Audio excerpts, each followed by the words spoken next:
வணக்கம் நண்பர்களே. 100 நாள் 100 கதை தொடரில் இன்று 2வது கதை.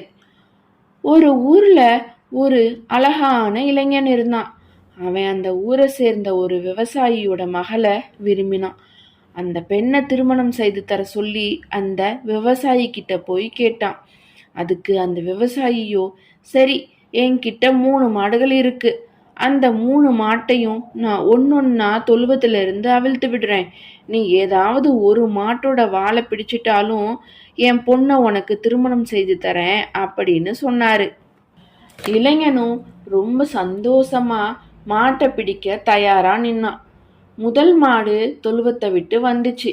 வந்த மாடு கூர்மையான கொம்பும் பெரிய திமிலுமாக வரவே பயந்து ஓரமா ஓடி போய் நின்றுக்கிட்டான். அந்த மாடு போனதும் அடுத்த மாட்டை விவசாயி திறந்து விட்டாரு. 2வதா வந்த மாடு முதல் மாட்டை விட பயங்கரமான கொம்பும் திமிலுமாக வரவே வேகமா ஓரமா ஓடி போய் நின்றுக்கிட்டான். சரி, 3வது மாட்டை எப்படியும் பிடிச்சிடணும் அப்படின்னு தயாரா நின்னான். அந்த மாடு நடக்கவே திறனி இல்லாம ரொம்ப மெலிஞ்சு போய் வந்தது.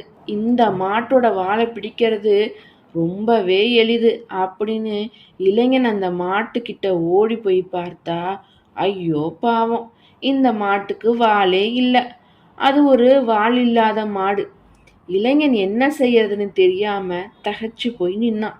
நம்மளும் அப்படித்தானோ, வர வாய்ப்புகள் எல்லாத்தையும் ஏதேதோ காரணம் சொல்லி நழுவ விட்டுட்டு இறுதியில திகச்சு போய் நிக்கிறோம்.